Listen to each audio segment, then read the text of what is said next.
एक बार एक गांव में एक गरीब बूढ़ा रहता था। वह बहुत गरीब था, फिर भी उनके पास एक सुंदर सफ़ेद घोड़ा था। इसके कारण राजा के लोग भी उनसे ईर्ष्या करते थे।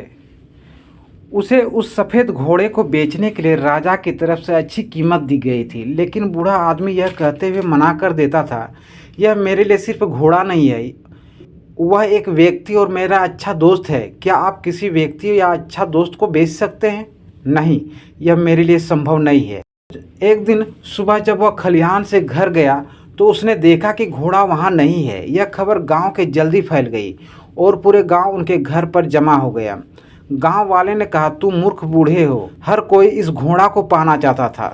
सभी जानते थे कि किसी दिन यह घोड़ा चोरी हो जाएगा। आप इस घोड़े को अच्छी कीमत पर बेच सकते थे, फिर भी आपने इसे रखा। अब घोड़ा चला गया है, यह आपका दुर्भाग्य है।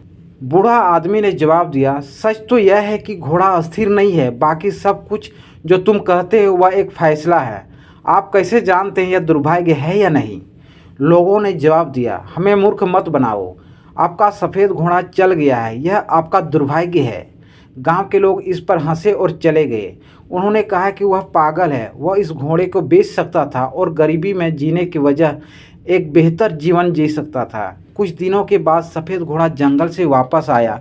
इसके साथ कुछ और जंगली घोड़ा भी आए। गांव के लोग फिर उनके घर पर इकट्ठा हो गए और बोला, आप सही थे, यह दुर्भाग्य नहीं बल्कि आशीर्वाद है।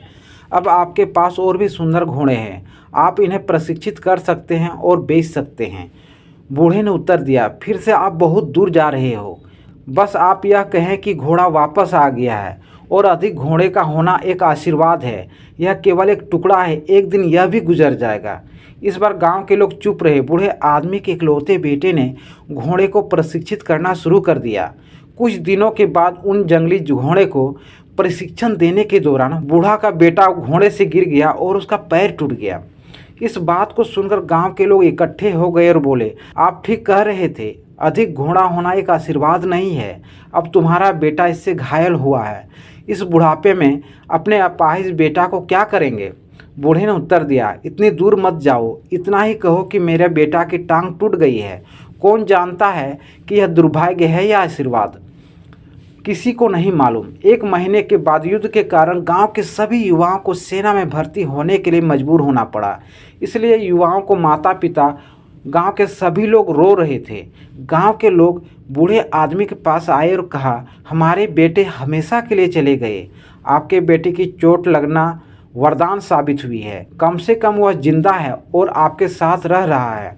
बूढ़े ने उत्तर दिया, कोई नहीं जानता, इतना ही कहो, हमारे बेटे को सेना में भर्ती होने के लिए मजबूर किया गया और आपके बेटे को मजबूर नहीं किया गया। लेकिन कोई नहीं जानता यह आशीर्वाद है या दुर्भाग्य, केवल भगवान जानता है। शिक्षा हमें इस कहानी से यही मिलती है कि हमें किसी भी स्थिति का न्याय केवल उसी से नहीं करना चाहिए जो हम देखते हैं। हम कभी यह नहीं जानते कि आगे क्या होने वाला है।